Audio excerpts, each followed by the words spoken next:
All right. Well, it is going on, everybody. It's a little special show for you guys this week. I have Max Steinberg with me today. Max actually reached out to me and said, hey, I want to do this show kind of walking through Contest Flashback and talking about week one NFL. So that is what we are going to do today. So, Max, how you doing?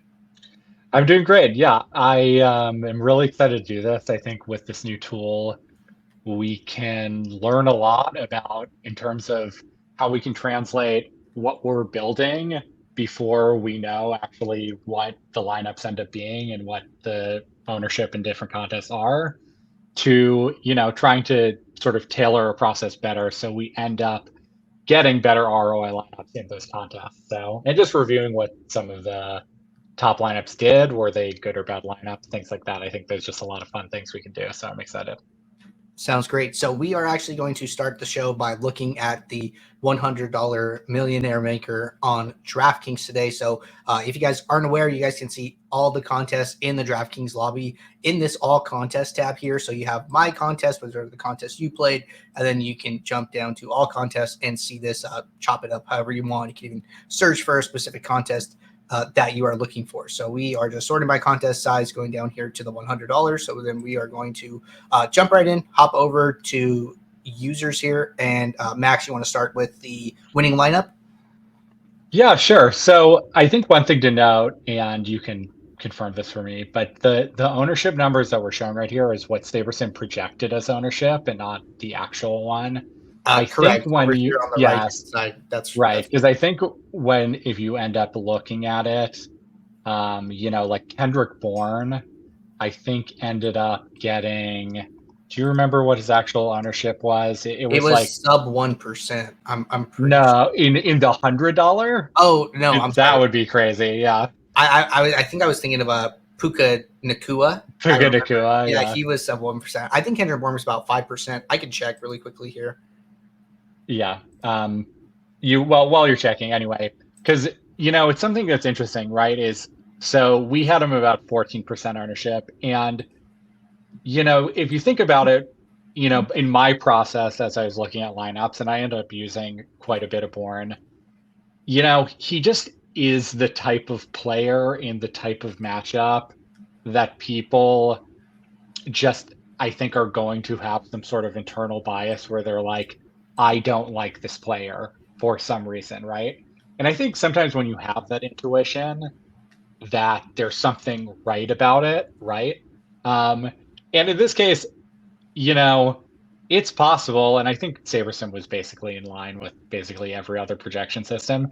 It's possible there's something right about that, but if you can get a player like this with 5%, 3% ownership like that, who is a value wide receiver who projects as well, he's probably going to be a good play. Um, and I would say the rest of this lineup actually, it wasn't like the most contrarian lineup ever. It has Tyreek Hill and Calvin Ridley, who were both projected to have higher ownership and ended up having high ownership. I'm seeing in this $100 contest, Tyreek Hill came up at 30% actual Right. ownership, Calvin Ridley and was 19, and then Kendrick yeah, Bourne came in at 5.6. okay, gotcha. And I mean, you can just click on players so we can see it. Um, and went chalky with the Commanders D too. So I mean, I think this lineup highlights. It just goes to show you don't have to be that contrarian to win, and you also don't have to be that contrarian to have even a positive ROI lineup. Um, but was this a good lineup? I would say yes. But it also certainly wasn't that contrarian, but it did have a few contrarian plays. And I would say that just the thing that sticks out to me is Bourne and Hurst, who just are two players who are going to project well, but are, intuitively, I don't know how you felt before the slate, but intuitively are people that you're like, oh, do I really want to play this person? I get that they should project well, but like, come on. Right. And just a question there. So you said, overall, you think that this was a good lineup, but this lineup did ultimately dupe, right? Hishbu and Redcoat 85 playing the same lineup, chopping that first place prize. We talk a lot about how duplicating really hurts your EV because, when you win, you want to win as much of the first place equity as possible. Do you think the fact that this duped basically, like, if you knew you were going to have a duplicated lineup in this $100 millionaire maker, would you still play it? I guess is my question for you. Right. So if I knew it was going to be duped, I wouldn't, obviously. However, I think what people don't realize is there's luck in whether your lineup gets duplicated or not, right? Like, last year when I won the Showdown Millionaire Maker, I think I was actually lucky that the lineup wasn't duped. It wasn't that it was so contrarian that it had no chance of being duped. It just happened that no one else played the lineup. And I think, given this had like multiple, low-owned people, Michael Pittman, Hayden Hurst, and Kendrick Bourne, you can't really expect that this is going to be duplicated. So I think these two, got a little unlucky, and I don't think that should really change their process, given they both use some pretty low-owned guys. True, yeah. Even Anthony Richardson coming in at 4% here. So ultimately, they had 4 players under 6% owned. So yeah, that does sound a little unlucky. Yeah. Let's look at some of the highest simulated ROI lineups. Okay, yeah. So we are just going to jump over to users here. We're previously sorting by profit. We can jump over to Sim ROI. Interesting. I didn't even know that we had this. This is pretty cool. This pop-up over here? No. I didn't realize you could order the users by simulated ROI. Oh, right? Yeah. That's very interesting. Yeah. You can see, let's look at Matt's lineup, MHMZ. That's Matt, right? MHMZ. Yeah, this is Matt. Yeah. Okay. So, couple things with this. Just want to call this out for everybody watching. So when you guys are running your own builds here and uploading custom projections, running contest sims, so the contest sims are taking into account any custom projections that you are uploading. So we are basically adjusting the contest sim for those differences here and then accounting for that, which will be reflected in the ROI of your lineups here. When you guys come into Contest Flashback in the contest tab here, the sim ROI, basically all of the sim metrics here are using our raw projections. So any changes you made aren't going to be reflected here. So just wanted to let you know that. I've had some users say like, hey, I'm grading out well in the contest sim, but then in the all contest tab, I'm not grading out so well. Why is that? And it turned out that they were using some type of, aggregate or custom projection. So just wanted to make that note here. Maybe we could talk about that a little bit. No, exactly. When you're doing Contest Flashback, this is SaberSim's projections and SaberSim's raw sims, right? So, I'm sure Matt here, who literally created this entire product, 9 years ago or whatever, he's probably, taking some stands and maybe adjusting some things to his eye, right? If he wasn't, he probably would just have the highest sim ROI lineup, right? And so I'm sure there's something here where, he probably felt like this was the highest sim ROI lineup. This is the only lineup he entered in this contest, right? And, especially week 1, there's a lot of places to go. So I think this one is definitely interesting. And my guess is, I'm curious if you have a read on the Steelers in general, if they ended up coming low-owned or high-owned. I didn't really have a feel for their actual ownership that they ended up. I'm going to just take a look really fast, if you don't mind. Yeah, no, of course. Here. Yeah. They had a tough go. I was actually watching them. No, yeah, they looked bad. Just did not let Kenny Pickett breathe. So yeah, they were coming forward. Yeah. So I'm seeing, let's see, Pat Freiermuth had 3% actual ownership. And he had Deontay Johnson too, who ended up having 4% actual ownership. So, they ended up being lower owned than expected. So, whenever you're building your lineup, and I was doing this yesterday too, when you're building your lineups and you think guys are actually going to be lower owned than we're projecting them as, you should rate that lineup higher. So when I was building lineups, I sort of was making this metric that had to do with ownership differences between what I thought and what SaberSim thought. And then I would combine that with ROI to raise those lineups where, I thought these players were going to be lower on than expected. So, um, the sim ROI here, given the actual contest, and so that uses the actual contest ownership numbers, is pretty high. And it's basically because he got a contrarian two stack that, has some upside. Obviously, it didn't work out. And maybe we'll change our opinion of how good is the Steelers offense next week. But my guess is, Deontay Johnson got injured. I think Pat Fryermuth got injured for a bit. Kenny Pickett did not have a good game. I like the construction of this lineup. Obviously, Tutu Owl came with low ownership. It's definitely something that our Sims like and think can win. And, I get how he came to this outcome. Right. And, you could see the correlation components, you could see the upside, and, even like you said, like the low salary player upside here, going with the opposite of the Commanders D and playing the Cardinals on the other side there. So that ended up working out, right? They had a defensive touchdown. So I'm with you on that one. Yeah, I think that makes a lot of sense. I think also it just goes to show it's like you don't have to be like Jamal Williams, I thought he was going to be chalky. He came to 20% ownership. It's like you don't have to be like insane. What I was noticing in my builds is, the best simulated lineups were just like a combo of some chalk and a combo of some contrarian plays, right? And you don't have to get too crazy to win even these really big top heavy tournaments. Right. And just kind of along those lines, I think that,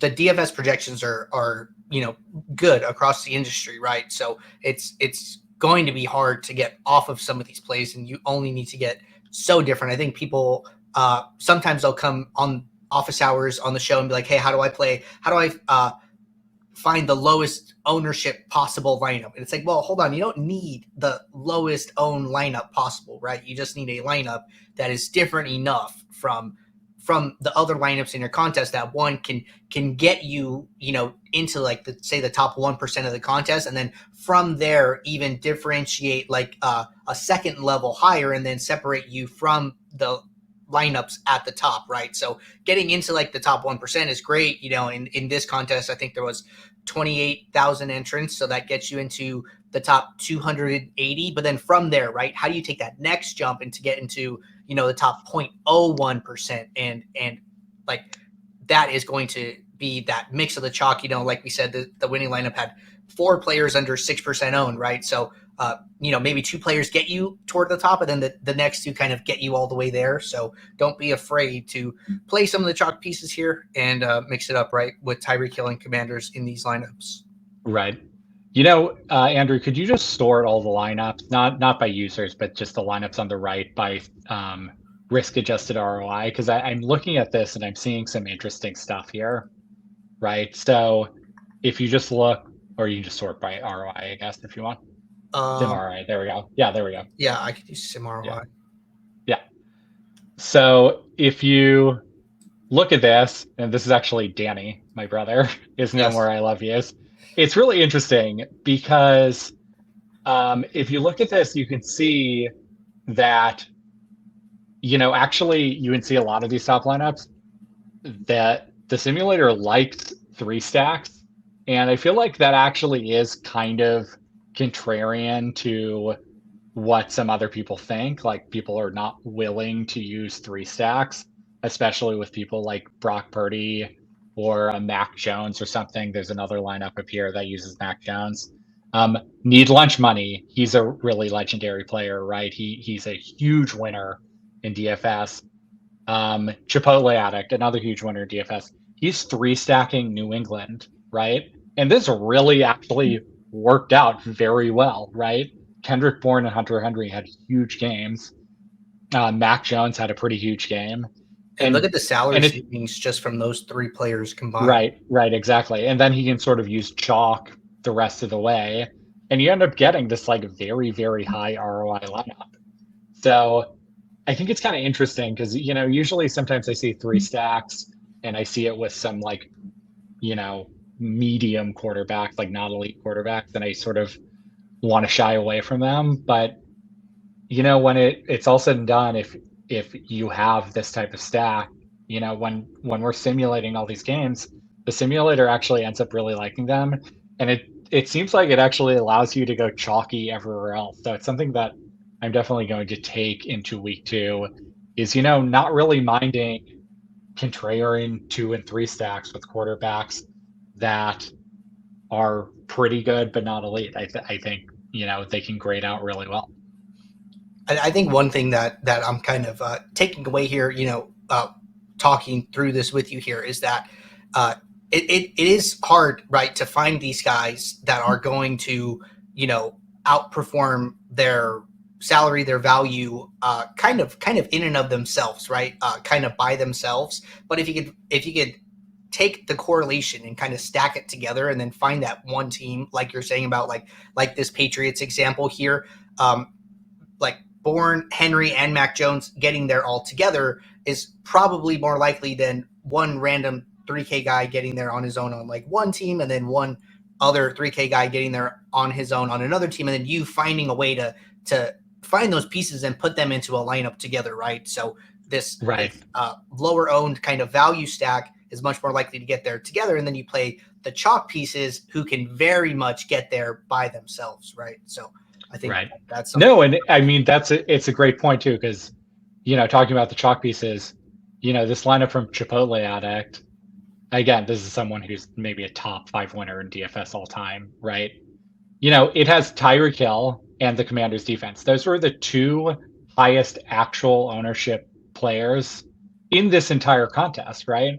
But this lineup has one of the highest stimulated ROIs, and it's because the way he's going contrarian is in this correlated way that, is, when it hits big, and then you just don't really need to do anything else. In fact, it possibly is not even good to be that contrarian, because there's possibly other lineups in here that have this 3 stack and went more contrarian, and they're not grading out as well, right? And, I mean, look at the actual RI too. He 39x. So I think this ended up being like a top 10 lineup. So I don't know. I just think that's really interesting. It's definitely, it says something about just what you're saying. When you're playing contrarian, it's about constructing a team where those contrarian pieces are correlated and doing well at the same time, and if upside at the same time. It's going to make it that when you hit, you just don't even need to do anything crazy elsewhere, because you're going to be good. Right. That's definitely my big takeaway here. So one thing I did want to do here is, we're sorting by sim ROI. A lot of these entries are all single entries here. So I did want to come into here and filter. If you guys didn't know, you can filter from any one of these columns and just right click on them. And I wanted to see the sim ROI of like the 150 maxers in particular. These are going to be people with, very large bankrolls playing, maxing this contest out, $100, 150 entries. So it's like 15K to max here. And I wanted to just see if we could, even look at the sim ROIs of these players, like from like a portfolio sense, or see if we can gather anything from this. You good with that, Max? Yeah, absolutely. One person that sticks out with me is Danny, and then another person that sticks out to me is Whistles Go Woo. Even Awesemo, Chipotle Addict. We could look at some of these guys' lineups if you want. Hishboo just won. So Ricky D, who one thing, I don't know if you saw this yesterday, but Ricky D posted a tweet. Yeah, he lost every dollar.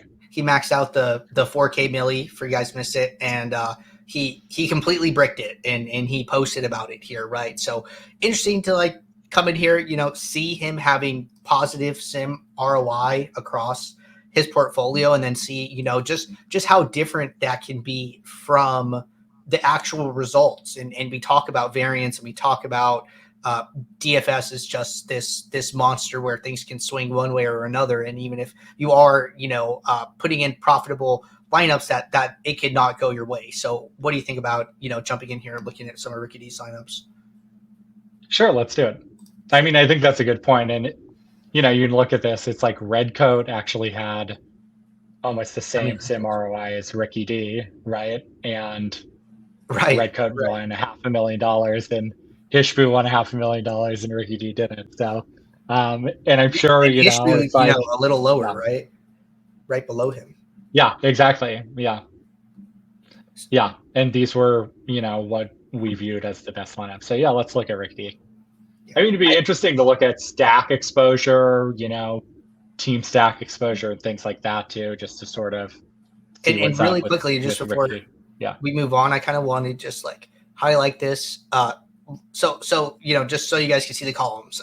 Ricky D and Hishbu right here, sim ROI, 30% for Ricky D, 27% for Hishbu, and then you go to actual ROI and you see that Ricky D's portfolio was negative 89% and Hishbu, had positive 3,600%, right? And you can see the profit here, and that just really speaks to the variance of DFS. So I just wanted to call that out before we jump in here and look at this portfolio.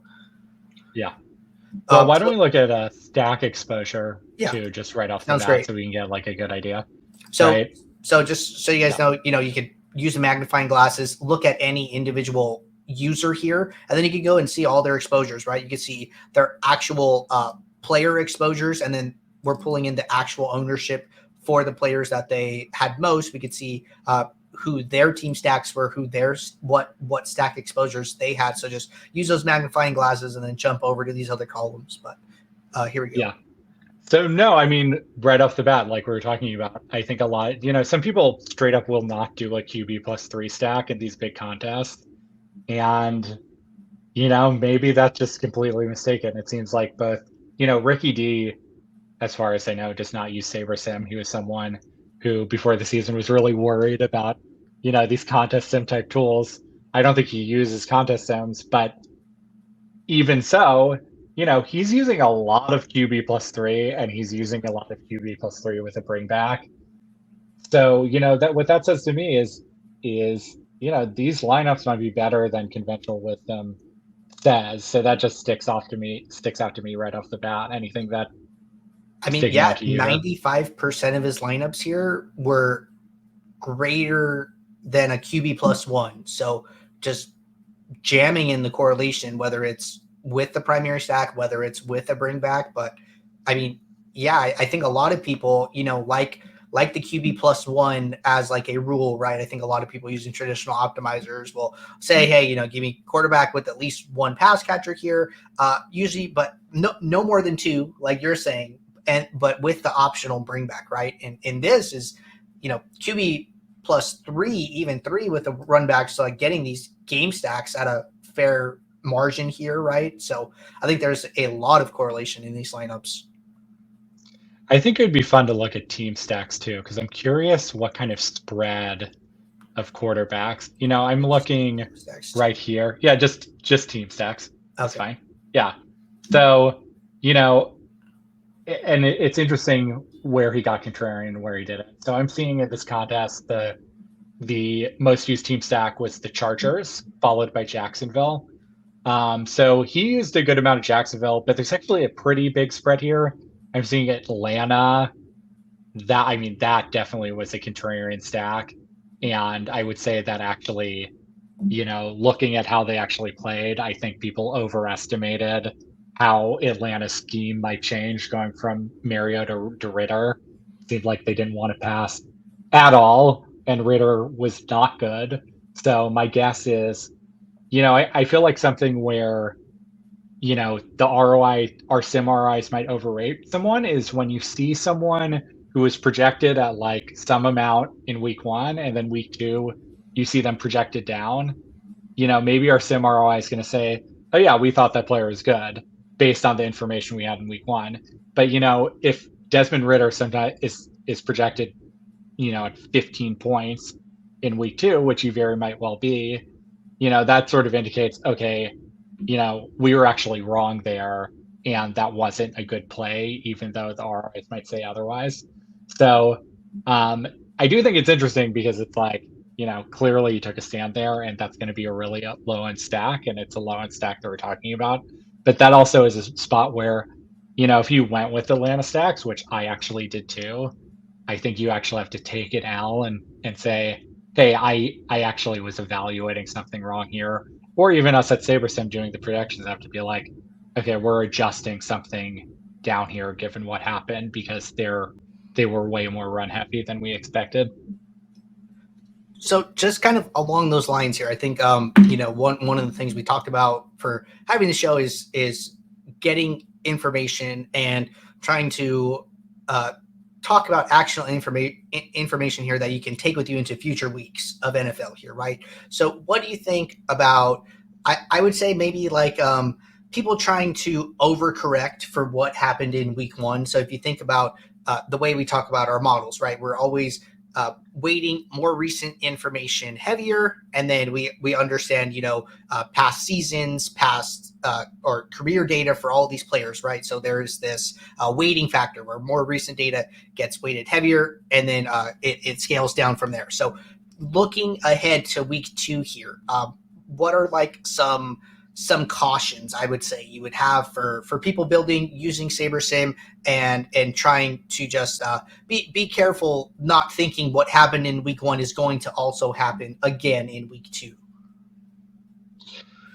Yeah, I mean, I don't know. I mean, it was an interesting week 1. I don't think anything really crazy kind of happened, in my opinion. I mean, Tyreek Hill obviously did really well, but we've seen those upside games before from him, right? And we saw in the Sims like lineups with him, despite him being chalky, who's really good. I mean,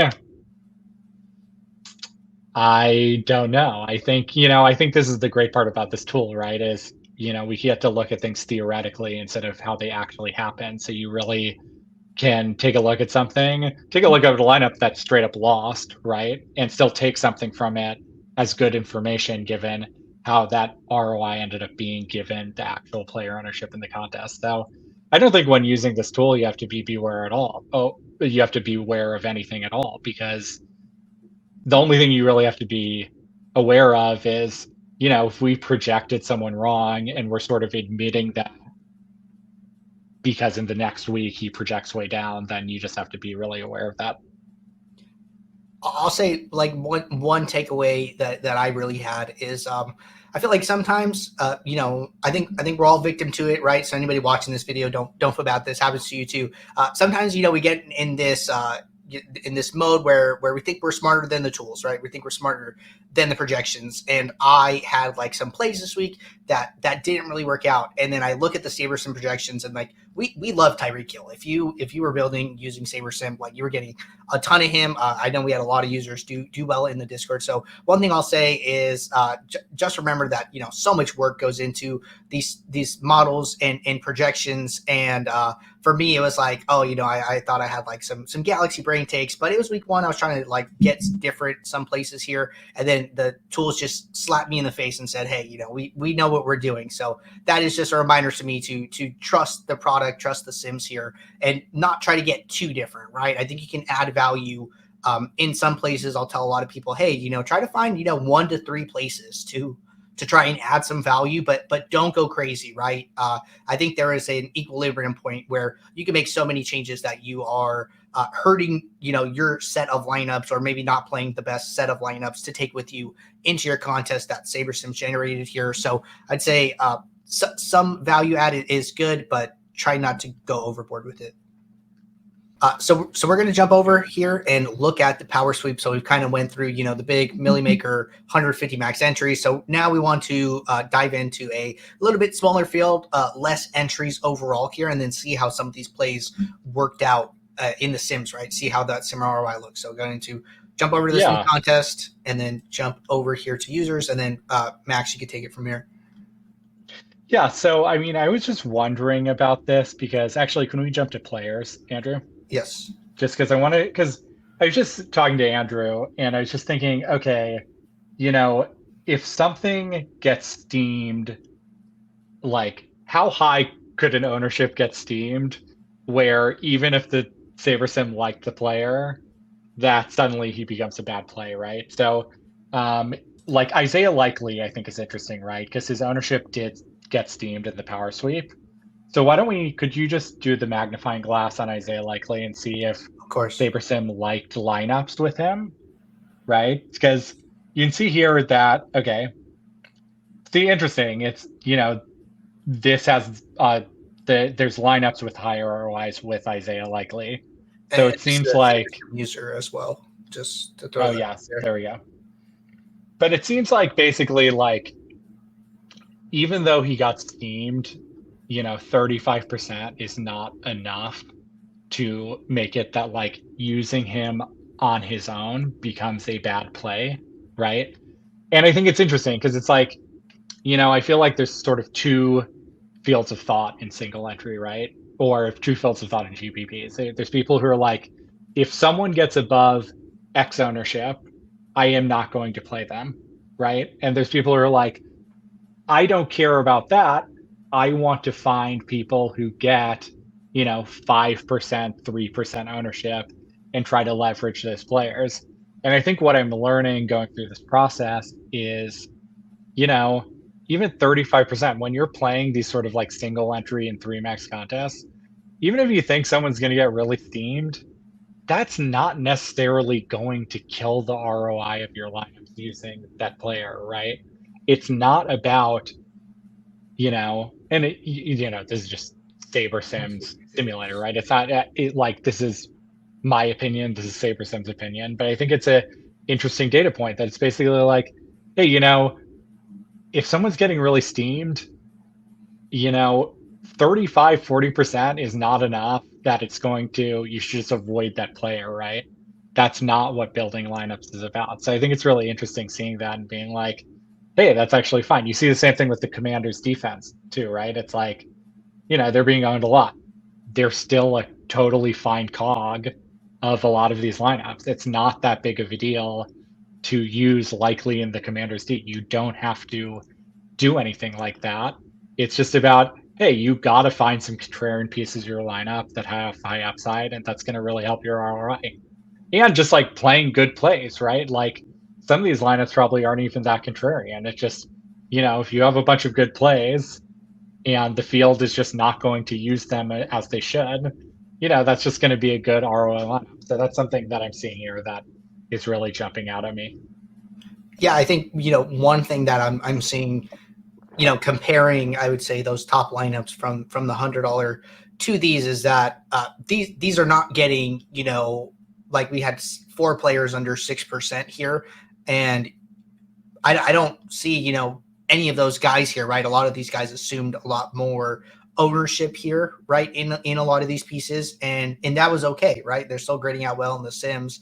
I doesn't look like these lineups duplicated, or else we would see the same lineup more than once here. So I'd say that assuming some of that chalk getting different still, but not so different, works out in these smaller fields.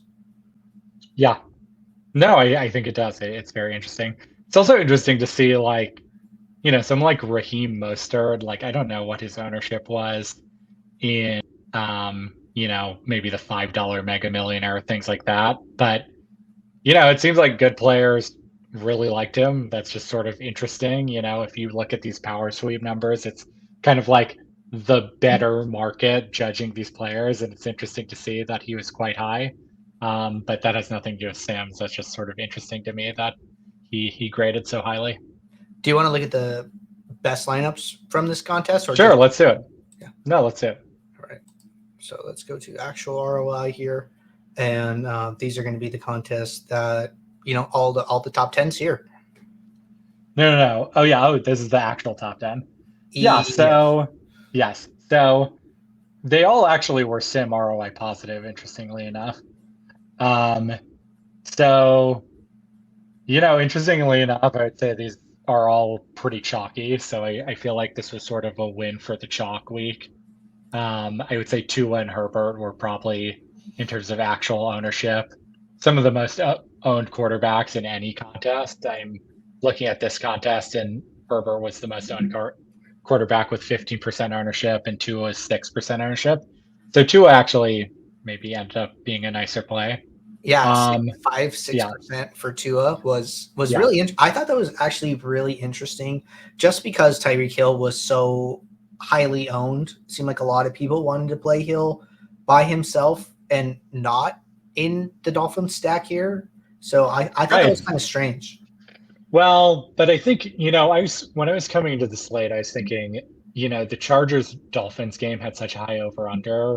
I think a lot of these people who build with optimizers will have something where like you need to get one player from a game with like a 50 over under.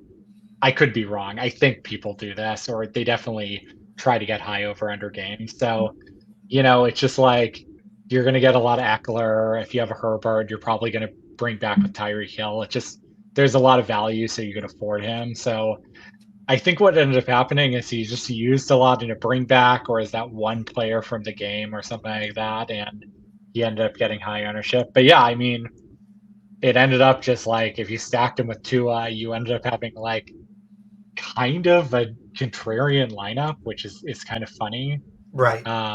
Yeah, it was definitely interesting. There's a lot of low owned plays that kind of went off in week one. A lot of low owned wide receivers, Tutu Atwell and Puka Nakua and people like that. So it was really quite interesting what ended up happening. But yeah, I don't know. It's crazy that someone like Tua you could have got for that little, right? Definitely. Yeah.